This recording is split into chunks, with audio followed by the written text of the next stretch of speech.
In Casino, Ace Rothstein is the man who never talks. That's the entire architecture of De Niro's performance. The control, the discipline, the cold stare that says, "I know what you are, and I will never become one of you." Scorsese built a 3-hour film around a man whose defining characteristic was silence. He endured the reckless friend. He endured the unfaithful wife. He endured the car bomb and the exile and the slow disintegration of everything he'd built. And through all of it, he never gave the FBI a single name. That's the Ace Rothstein the audience carries. The principled operator. The man who played by the rules of a world that didn't deserve his loyalty. The real Frank Rosenthal was FBI informant Achilles. He'd been talking for years before Nicholas Pileggi ever sat down with him. He gave the Bureau the names of killers, the men who murdered Sam Giancana, Johnny Roselli, Tamara Rand. He fed them the mechanics of the casino skim, dollar figures, courier routes, the identities of the men who carried cash in briefcases on commercial flights from Las Vegas to Chicago. His cooperation was classified as singular in nature, meaning if his identity were disclosed, his life would be in immediate jeopardy. And his code name told you everything about what he was to the organization that trusted him, the fatal weakness they never saw. None of this appeared in Casino because none of it could. Rosenthal's informant status wasn't publicly revealed until October 30th, 2008, 17 days after he died of a heart attack in Miami Beach and 13 years after the film's release. The man Scorsese portrayed as the embodiment of omerta had been the FBI's most valuable source inside the Chicago outfit's Las Vegas operation. Casino didn't tell you why Lefty really flipped on Tony Spilotro, because Casino was built on the testimony of a man who was lying about the most important fact of his life. This is that fact. And the specific betrayal that drove Rosenthal into the arms of federal law enforcement was uglier, more personal, and more strategically calculated than anything the film dared show. The version of this story that most people know, the version Scorsese told, the version Pileggi published, is the version Rosenthal wanted to tell. He was the primary source for both the book and the film. He cooperated extensively, provided photographs, confirmed details, and corrected timelines. And the entire time, and he was curating a mythology. The myth was simple. I was the smartest man in the room. I was surrounded by people who couldn't control themselves, and I never betrayed anyone. Every word of that is half true. He was the smartest man in the room. He was surrounded by people who couldn't control themselves, and he betrayed nearly all of them. Frank Rosenthal was born June 12, 1929, on Chicago's West Side. Jewish, which meant he could never be formally inducted into the Italian-dominated outfit, a structural limitation that would define both his value and his vulnerability for the rest of his life. By his 20s, he was the most feared illegal sportsbook maker in the Midwest. Sports Illustrated would later call him the greatest living expert on sports gambling. His talent wasn't luck or bravado, it was mathematics. He could read a line, calculate a spread, and move money with a precision that made the outfit's own operations look amateurish. They needed him because he could do what they couldn't do themselves. He needed them because without their protection, he was a target for every crew in Chicago. The arrangement worked because both sides understood the exchange. Rosenthal provided the brain. The outfit provided the body. That equation would hold for nearly 2 decades before it collapsed. And when it collapsed, it would take the entire Las Vegas skim with it. Tony Spilotro was born 9 years later, May 19, 1938, the fourth of 6 sons raised above his parents' restaurant, Patsy's, on the West Side, a known outfit hangout where made men ate alongside factory workers. By 1963, Spilotro had apprenticed under Sam DiStefano, the outfit's most feared loan shark and torture specialist, and earned his button. He was a made member before his 26th birthday. And here's a detail that becomes bitterly important later, a detail the film never touches. Rosenthal once saved Spilotro's life. West Side boss Fiore Buccieri was physically strangling Spilotro over a perceived slight, and Rosenthal intervened, talked Buccieri down, and pulled Tony out of the situation alive. Rosenthal confirmed it himself in a 2006 interview with Cardoza Player magazine. The interviewer noted the painful irony that the man whose life Rosenthal saved would become the man who destroyed everything Rosenthal built. But the deepest irony wasn't the betrayal itself, it was the direction it traveled. The film shows Spilotro betraying Rosenthal. The documented record shows both men betraying each other, and Rosenthal doing it more effectively, more quietly, and for much longer. The same route that would eventually carry FBI intelligence from Rosenthal's mouth to federal prosecutors was already being laid in Chicago, years before either man set foot in the desert. And the parking lot on East Sahara Avenue where someone would try to kill Rosenthal with a car bomb was still just a restaurant parking lot. Unremarkable, ordinary, the kind of place a man eats dinner without thinking about whether he'll walk out alive. Rosenthal moved to Las Vegas in 1968, relocating from Miami to escape the law enforcement heat his bookmaking operations had generated. Spilotro arrived 3 years later in 1971. Sent by boss Tony Accardo to replace Marshal Caifano as the outfit's enforcer and street representative. The arrangement was designed by men in Chicago who had never set foot in a casino.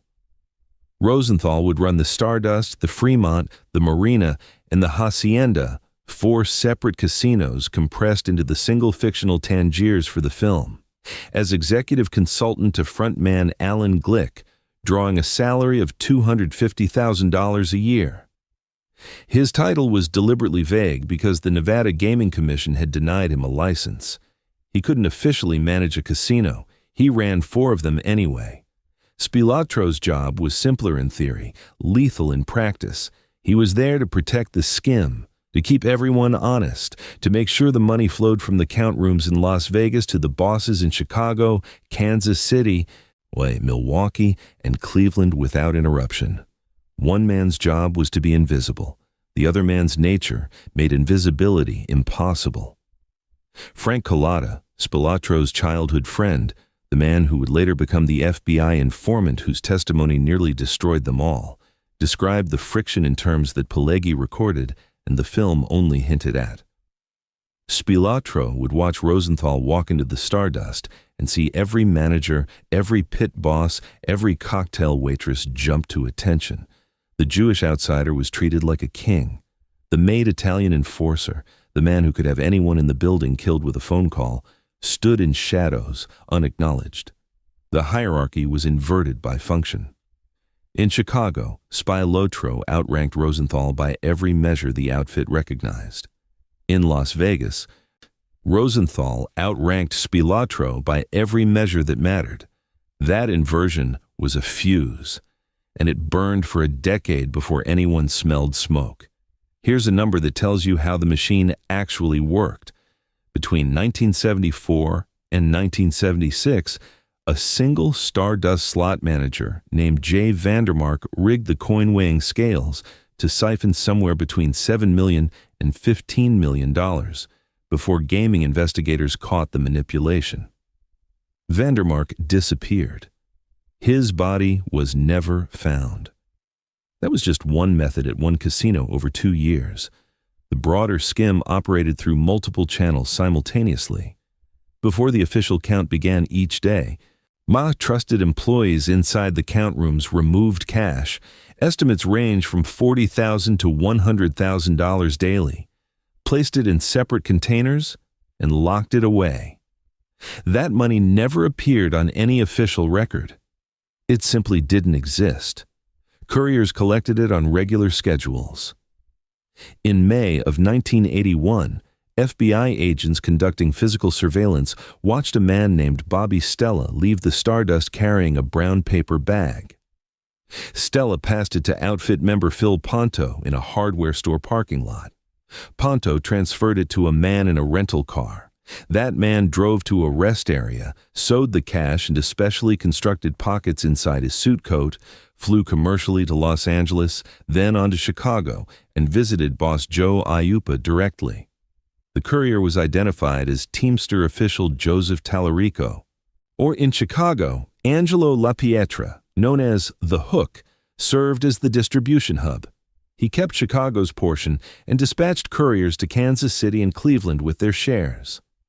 When a dispute erupted between Milwaukee and Kansas City over percentages, Chicago imposed a 25% cut of the entire action as the price of mediation.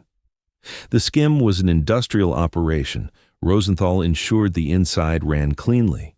Spilotro was supposed to ensure the outside stayed quiet. One man did his job, the other made his job impossible. The film shows one fracture between Ace and Nicky, personal, domestic, centered on a woman. There were 5. And they compounded. The affair with Geri McGee was real and confirmed by multiple independent sources. Police intelligence, Chief Ken Clifford, Collada's testimony, FBI surveillance photographs, and Nicholas Calabrese's testimony at the 2007 Operation Family Secrets trial. Spilotro didn't just sleep with Rosenthal's wife. He flaunted it. Clifford told investigators that Spilotro's attitude was open defiance. He was saying nobody could do anything about it. When Rosenthal confronted Geri, she admitted it. According to Collada's account, Rosenthal warned Geri not to tell Tony that he knew. He feared Spilotro would kill them both. The second fracture was Spilotro's criminal enterprises generating catastrophic law enforcement attention. The hole-in-the-wall gang, roughly 10 men including Collada, Herbie Blitzstein, Leo Guardino, and a corrupt Las Vegas police officer named Joseph Blasco, burglarized an estimated 250 to 300 homes across Las Vegas. Spilotro imposed a street tax on every criminal operating in the city. His Gold Rush limited jewelry store at 228 West Sahara Avenue fenced stolen goods and laundered money. Federal agents valued his drug trafficking pipeline through Arizona at $8 million a year. Every one of these operations drew FBI resources directly to Las Vegas, resources that could have been deployed elsewhere if the man protecting the skim hadn't been running a criminal empire of his own on top of it. The third fracture was worse than most people realize. Spilotro was stealing from Chicago. Collada testified that beginning in 1978, Spilotro took a secret 10 to 20% cut of all criminal proceeds in Las Vegas, burglaries, robberies, drug sales, and told Collada that no one in Chicago was to know. After his murder, investigators found extensive property purchases made with money the outfit never saw. Before I get to the fracture that changed everything, the one casino never showed, I'd be curious. Knowing what Spilotro was doing behind Chicago's back, do you think Rosenthal would have stayed loyal if the affair with Geri had never happened? Let me know. The fourth fracture was institutional. The Bertha's Gifts and Home Furnishings bust on July 4, 1981. 6 hole-in-the-wall gang members arrested mid-burglary at 896 East Sahara Avenue led directly to Collada flipping in July of 1982. His testimony provided evidence used against Iuppa, Cerrone, and the outfit's entire leadership structure in the Strawman skim trials. 5 of Spilotro's associates eventually became government witnesses. FBI agent William Romer wrote that Spilotro's mismanagement and failure to protect his own people drove them into the government's arms. The bosses who'd sent Spilotro to keep things quiet were now facing federal indictments because of the attention he'd drawn, every fracture built on the one before it. The affair made Rosenthal bitter. The reckless criminality made the skim vulnerable. The secret enrichment meant Spilotro was betraying the same bosses he was supposed to serve. The parade of informants meant the entire structure was crumbling. And then there was the fifth fracture, the one that doesn't appear in the film, the book, or any account published before 2008. Frank Rosenthal became FBI informant Achilles. The cooperation began no later than 1978, handled by Special Agent Zachary Shelton.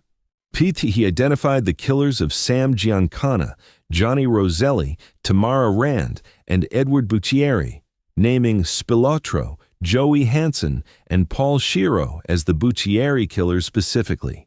He provided detailed intelligence on skim operations at the Stardust and the Tropicana. One FBI source told journalist Jane Ann Morrison that Rosenthal talked about everything and everyone, whether he had first-hand knowledge or second-hand. Everyone assumes the film's Ace Rothstein stayed loyal and suffered stoically, the principled man undone by lesser people. That's not what happened. The principled man did the math. He read the board the way he'd read every line and every spread for 30 years, and he determined that the operation was finished. Then he placed his bet on the other side. The real Geri McGee was born May 16, 1936, in Los Angeles. She grew up near Sherman Oaks in poverty her sister Barbara described as the worst in the neighborhood. Geri hated it more than anything. She graduated from Van Nuys High School in 1954 and worked at Thrifty Drugs, Bank of America, and Lockheed Martin before moving to Las Vegas around 1960. The film obscures a critical fact.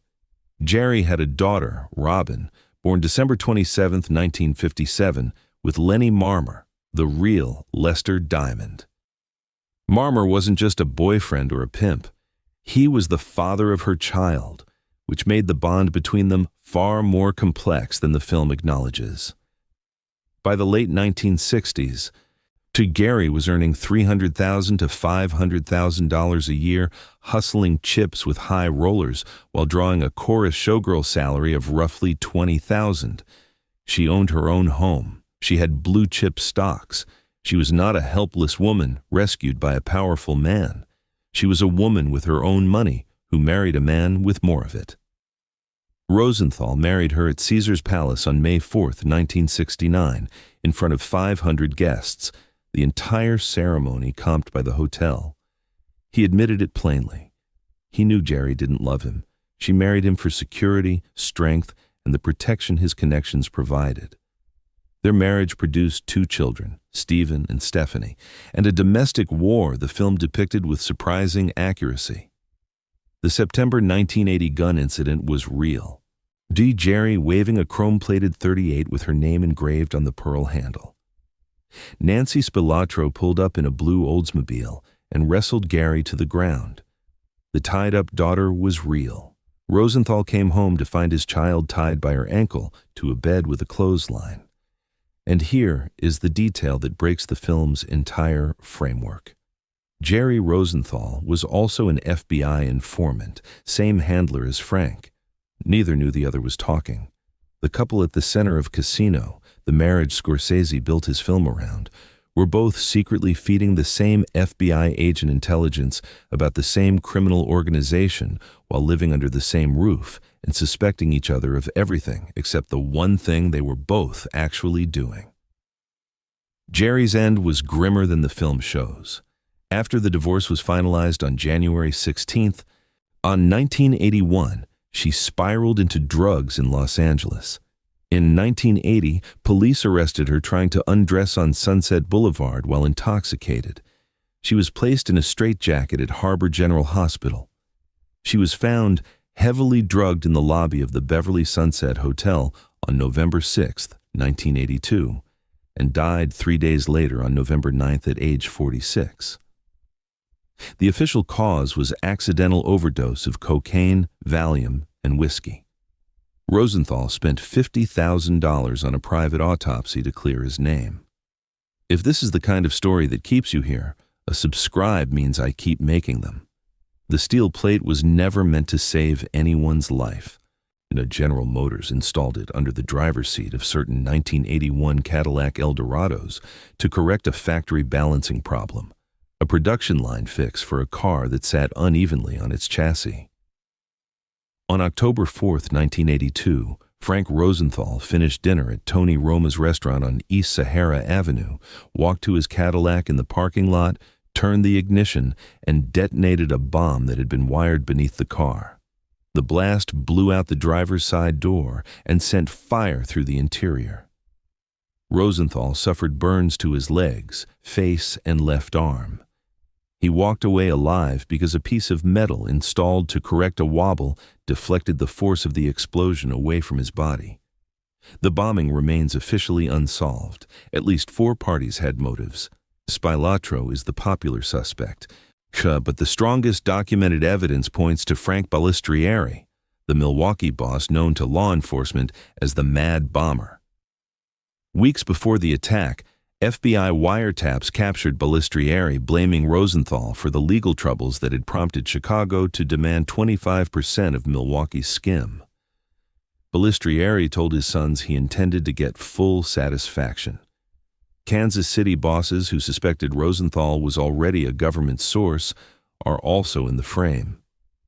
Joe Agosto, the Tropicana's entertainment director and Kansas City's inside man, had been wiretapped as early as 1978, calling Rosenthal a snitch who would bite the hand that feeds him. The FBI offered Rosenthal the witness protection program after the bombing. He refused. He would not disappear. He would not change his name. He would not become someone else. Then he would leave Las Vegas on his own terms, which he did within months, and he would keep feeding the FBI intelligence on the men who may or may not have tried to kill him. The car bombing was the crisis point, not because it almost killed him, because it confirmed what the odds had already told him. The operation was finished. The skim was collapsing under the weight of indictments. The men in Chicago were going to prison. The man who was supposed to protect the machine had turned it into a target. Rosenthal had been cooperating for years already, but after the bombing, the cooperation wasn't cautious anymore. It was total. He left Las Vegas and he didn't look back. He walked away from a car bomb. The FBI offered him witness protection. He turned it down and kept feeding them information. I'd be curious what you think was driving that revenge, survival, or something else entirely. The casino got the cornfield right. It got almost everything else wrong. In the film, the Spilotro brothers, played by Pesci and his brother, are beaten with baseball bats in an open field and buried alive, dirt filling their mouths as they gasp. The scene is Scorsese's single most visceral sequence. It's also his best guess. The actual details of how Tony and Michael Spilotro died weren't revealed until the 2007 Operation Family Secrets trial, 12 years after the film's release. What actually happened was this.